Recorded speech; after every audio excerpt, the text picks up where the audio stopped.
Salut la team et bienvenue sur Cycling Facts. Alors aujourd'hui c'est le deuxième épisode de la série Comment faire ton plan d'entraînement. Et donc cette série c'est surtout pour vous apprendre à analyser les séances, planifier ses cycles, ses séances en fonction de sa forme, en fonction de ses demandes, des compétitions, etc. Et donc du coup, donc la semaine dernière, on a vu un peu le contexte général avec Jonas. Et donc la semaine dernière, soit la semaine du 9, il avait 3 compétitions. Donc du coup, on va analyser tout ça. Donc voilà le plan d'entraînement. On peut voir qu'il a fait 2h11 alors que je lui avais demandé 2h30, mais ça c'est pas grave.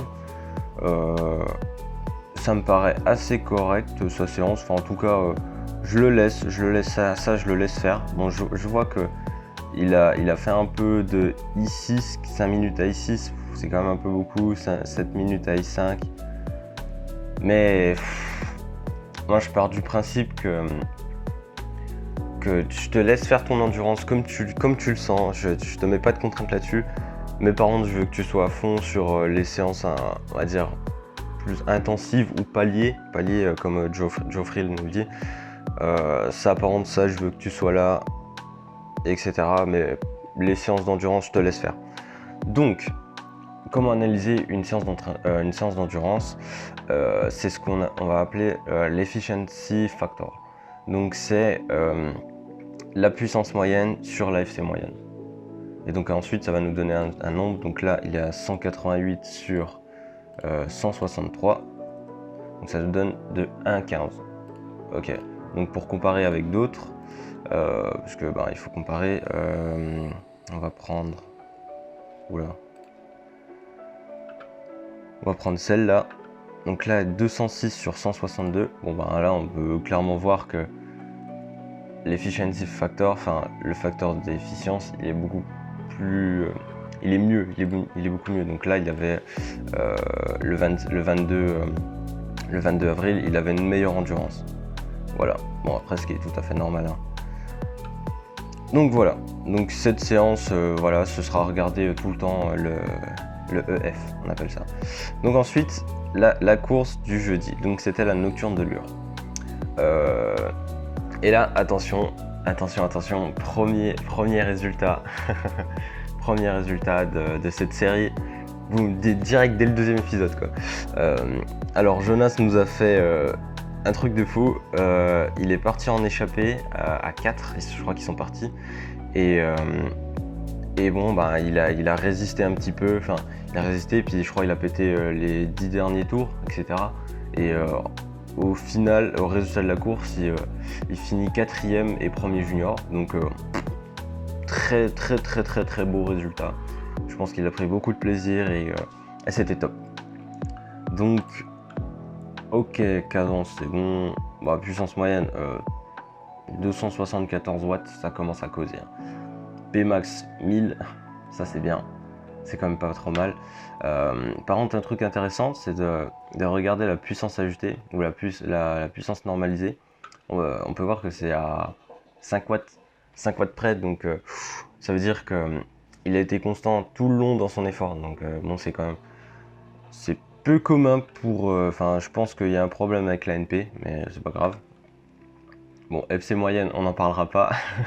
J'espère qu'il y avait le SAMU sur la ligne de départ, parce que 200 pulses moyenne, ça cause, hein. Donc voilà, je sais pas, là je pense qu'il est parti peut-être en échappée par là ou par ici. Et après on peut voir qu'il était à bloc tout le temps. Et puis là, le petit décrochage, ça veut dire qu'il a pété. Donc puis même au niveau des watts, ça se voit, là c'est ultra tranchant, toutes les relances, etc. Tac, là on a le petit pic, ça se trouve c'est là où il est parti. Et puis après, là on voit que tac, tous les pics ils redescendent. La cadence, normale, hein, c'est la fatigue, hein. Une cadence haute plus haute en début de course, et puis un peu plus basse en fin de course. Mais surtout, ce qui est intéressant, c'est de voir ça. Donc il m'a pété 101 heures, 145 minutes, 130 minutes, 125 minutes, 120 minutes, 115 minutes, 112, 110, 109. Ouais, tout ça jusqu'au 6. Il a fait deuxième meilleure perf sur son 5 minutes, soi-disant qu'il est à 1 watt de sa PMA. Donc incroyable, cette course, voilà, très bonne course. En tout cas là, ce que je disais sur la dernière vidéo, c'était soit il a pu récupérer et puis en gros il va être ultra en forme, ou soit justement il faudra un peu de temps pour redémarrer. Donc là il est clairement en forme, c'est top. Ok, bon alors intervalle de récupération, on va pas regarder. De toute façon il a pas mise, donc c'est pas grave. Ok, là la deuxième course, bon bah on peut voir quand même un peu de fatigue, ça tourne un peu moins les jambes. Voilà, la puissance ajustée, vous voyez, ça c'est comme plus comment dire, c'est moins linéaire. Enfin en tout cas ça va pas trop bugger. Donc concrètement, ça c'était très bien. Enfin c'est une assez bonne course. Le PPR, il a battu son 2 minutes, donc parfait. Après bon, il a un PPR. Bon, c'est vrai que je vous ai pas expliqué. C'est la puissance maximale sur un certain temps. Donc je sais pas, par exemple, moi j'ai fait 370 watts sur 5 minutes. Bah voilà, bah, mon PPR sur 5 minutes c'est 370 watts. Et puis ça, tout ça en fonction du temps. Et ça c'est intéressant parce que du coup on peut comparer, ça c'était la thèse du frère de Thibaut Pinot, Julien Pinot, qui justement avec le PPR, enfin qui a rendu le PPR et qui a analysé tous les profils, etc. Ok, voilà. Et Beaucourt, très très bonne course parce qu'il a gagné au scratch, donc vraiment top. Et il m'a dit, bah voilà, c'est normal, il ressentait la fatigue, mais ça allait, il avait quand même des bonnes jambes, donc ok, c'est top, voilà. Donc pour résumer, cette course il a fait 4ème et 1er junior, et là cette course il a gagné au scratch, et là celle-là il a fait 3ème. Ok, donc du coup, bah, le lundi repos, bien sûr, repos passif. Ensuite, ce que je pensais lui mettre, c'est que vu qu'il est en forme, je pense pas que avoir une charge d'entraînement qui va pour lui améliorer une capacité, ça va être optimal. Moi, ce que je pense, c'est plutôt, ok, t'es en forme, et on va attendre jusqu'à que tu sois plus en forme, justement. Je vais te laisser profiter de tes courses, que tu sois en forme, pour vraiment, pour mettre l'important sur les courses et pas forcément sur l'entraînement. Et ensuite, dès que tu seras plus trop en forme, ok, là on va recommencer le travail. Et donc du coup, j'ai pensé peut-être, vu qu'il est en forme et que cette semaine on va un peu jauger, voir comment il évolue aussi le 22 là, frotté. Pourquoi pas une semaine de test? Pourquoi pas? Donc bon, là, comme vous pouvez voir, on est le 19. Je lui avais mis un test CP5 le mardi, mais bon, voilà, il a pas pu le faire. Donc du coup, je vais lui mettre un test CP20 le mercredi, en même temps que une sortie longue de 3 heures. Donc c'est long, mais ça va encore. Bon, il l'a déjà faite, hein. Ensuite, ça, je pense que c'est quand même, ça a quand même lui piqué un peu, quoi. Donc une petite sortie tranquille de vélocité, ça peut être bien, vu que il a cours du coup home trainer. Et le vendredi, un test PMA, pareil sur home trainer ou dehors. Donc la séance de vélocité c'est la même pendant 1 heure, et puis là un test de PMA sur 1 heure comme ça. En même temps derrière on pourra lui refaire ses zones et on pourra voir s'il a progressé. Et puis même niveau motivationnel, c'est quand même top parce que si on voit ok là j'ai pété mon record, ou je sais pas, je suis à 3 watts de mon record, bon, c'est quand même bien. Donc voilà. Donc ça lui fait une petite charge d'entraînement de 4 heures, 5 heures, 6 heures, on va dire, de 8 heures. De 8 heures d'entraînement, donc voilà, une charge moyenne correcte. C'est pareil à peu près que la semaine dernière, donc voilà. On verra bien. Ah. Et petite surprise. Alors, donc dès le deuxième épisode, on a un nouveau coureur qui vient de nous rejoindre dans l'aventure. Il s'appelle Lucien. Bon, c'est un ami de longue date, hein. Et ce qui est ultra intéressant, c'est que donc dans la planification d'entraînement, il y a tout ce qui est cycle. Donc quand tu prends un coureur, tu vas prendre sa saison, tu vas la découper en blocs. Donc tu as plusieurs blocs. Tu as on va dire le bloc de coupure, il y a le bloc de préparation physique générale, de préparation physique spécifique, et ensuite tu as la période de compétition. Et donc en fait, ce qu'il faut savoir, c'est que le bloc de préparation générale, ça c'est, ça dépend un peu, ça dépend quand même des entraîneurs, mais globalement, il y a beaucoup de similitudes. Pareil pour celui le bloc spécifique, mais par contre le compétition, là, c'est un peu ok. Comment tu analyses tes trucs, etc. Donc là, il n'y a pas forcément de vraies règles. Et du coup, ce qui est cool, c'est que avec Jonas, vous allez voir le bloc de compétition. Donc comment, je sais pas, qu'est-ce qu'on travaille, on travaille quoi dedans, comment on analyse les séances, la fatigue, tous les trucs comme ça.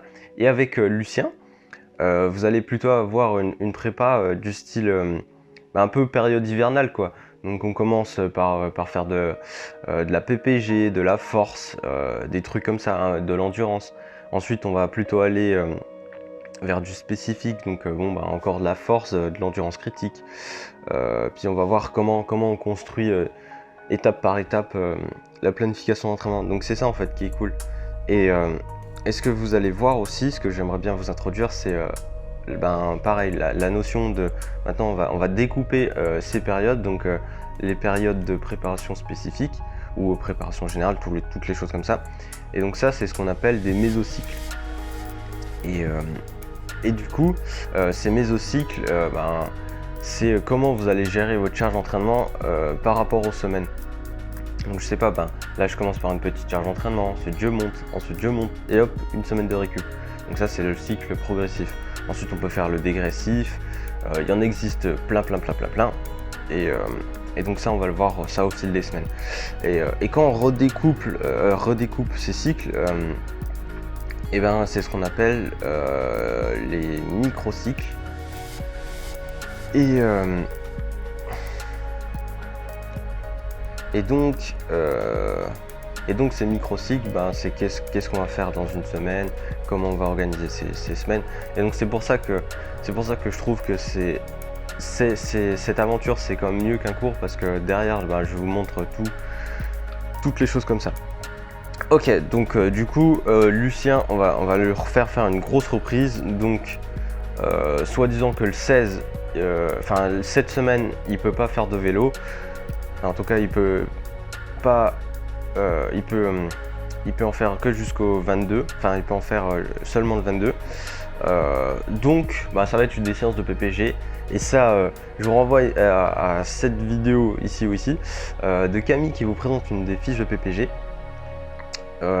Donc, ça, c'est une séance de PPG que je lui ai donnée. Donc, il y a 4 parties. Tu as une partie étirement. En gros, parce que les étirements, de ce que j'ai entendu, mais bon, c'est encore à préciser, je dois encore me faire mon avis, mais c'est que les étirements, en fait, ça sert pas à récupérer, il n'y a aucun lien entre récupération et étirement. Et la souplesse, je sais pas trop, c'est à ce que j'ai entendu, certains disent qu'il n'y a pas de lien, mais à voir. Mais par contre, il y a un lien entre amplitude et étirement.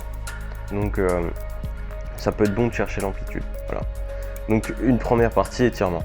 Ensuite une première partie gainage, parce que le vélo on est en équilibre tout le temps, donc faire du gainage. Surtout les lombaires, ça c'est ultra important. Le dos, c'est ça. Bon après je pense que ça je le tiens d'Anthony Ultri, donc Le dos ultra important aussi, ça je le pense. Ensuite, le bas du corps, ce que je trouve c'est que c'est pas... Le bas du corps, ouais, mais faut pas mettre l'accent sur le travail là-dessus. Parce que je pense qu'on le travaille assez en vélo, donc pas besoin... Ce qui est surtout important, c'est le gainage et puis le haut du corps pour harmoniser tout ça avec mon exercice préféré, l'équilibre. Et ça, c'est quand même un peu la galère. Donc voilà, séance de renforcement le mardi et le jeudi, et puis ensuite l'endurance 2 heures dimanche avec un ressenti facile. Puis vous allez voir avec Jonas, on va travailler avec 5 zones avec le capteur de puissance et puis Lucien, on va plutôt travailler 3 zones avec le ressenti, le ressenti ou la vitesse, etc. Vous allez voir, comme ça vous aurez les compétiteurs avec ceux qui ont un capteur de puissance et ceux qui n'en ont pas, ou comment on peut faire, je sais pas, des tests PMA, des tests CP20 sans capteur en fait. Donc voilà, merci d'avoir regardé cette vidéo et à la semaine prochaine, hein. C'est parti et bon, on verra bien. On croise les doigts pour Jonas pour frotter et c'est parti.